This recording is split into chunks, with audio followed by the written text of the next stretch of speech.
Guys, നമ്മുടെ പുതിയ വീഡിയോയിലേക്ക് എല്ലാവർക്കും സ്വാഗതം. അപ്പോൾ ഒരു കുഞ്ഞ് റെസിപ്പി വീഡിയോ ആയിട്ട് എത്തിയിരിക്കുകയാണ്.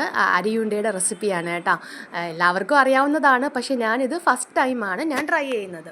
അപ്പോൾ അരിയെല്ലാം കഴുകി ക്ലീനാക്കി എടുത്തിട്ടുണ്ട്. നമ്മുടെ ചോറ് വെക്കുന്ന അരി എടുത്താൽ മതി. ഞാനിപ്പം റേഷൻ അരിയാണ് എടുത്തിരിക്കുന്നത്. എന്നിട്ട് ഒരു പാനിൽ നന്നായിട്ട് അതൊന്ന് വറുത്ത് എടുക്കുക. ഇച്ചിരി പ്രയാസപ്പെട്ട പണിയാണ് എങ്കിലും നമുക്ക് കഴിക്കണമെങ്കിൽ നമ്മൾ തന്നെ ഉണ്ടാക്കണ്ടേ. അങ്ങനെ ഞാൻ കൈ കഴച്ച് വന്നപ്പോഴത്തേക്കും പാവം എൻ്റെ മോളെ പിടിച്ചിരുത്തി അവൾ പറഞ്ഞ് വറുത്ത് തരാമെന്ന് പറഞ്ഞു. അവളിരുന്ന് വറുക്കുകയാണ്. അങ്ങനെ ഏകദേശം നമ്മുടെ അരിയെല്ലാം ഒന്ന് ബ്രൗൺ കളറായി വന്നു. പിന്നെ ഇടയ്ക്ക് ഇങ്ങനെ അരി പൊട്ടുന്ന സൗണ്ട് കേൾക്കുമ്പോൾ ഏകദേശം അത് ആയി എന്നാണ്.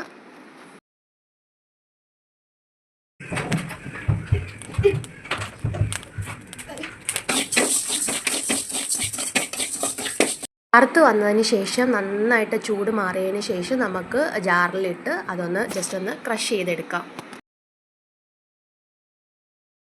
അങ്ങനെ ക്രഷ് ചെയ്തതിന് ശേഷം ഞാൻ പിന്നെ തിരിച്ച് അതേ പാനിലേക്ക് തന്നെ ഇട്ടതിന് ശേഷം നമ്മൾ തിരുമിയ തേങ്ങ ഇട്ടു.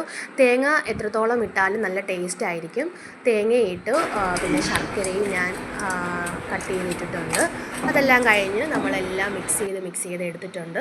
നമ്മൾ അരി ഉണ്ടയാക്കി ഇതാക്കുന്നില്ല, ജസ്റ്റ് ഔലൂസ് പൊടി പോലെ ആ ഒരു രീതിയിലാണ് ഞാൻ എടുത്തിട്ടുള്ളത്. എന്നിട്ട് എൻ്റെ കുട്ടീസിന് ടേസ്റ്റ് ചെയ്യാനായിട്ട് കൊടുക്കുകയാണ്. അതിനു മുമ്പേ അവൾ ഇച്ചിരി ഒന്ന് എടുത്ത് കഴിച്ചു കേട്ടോ.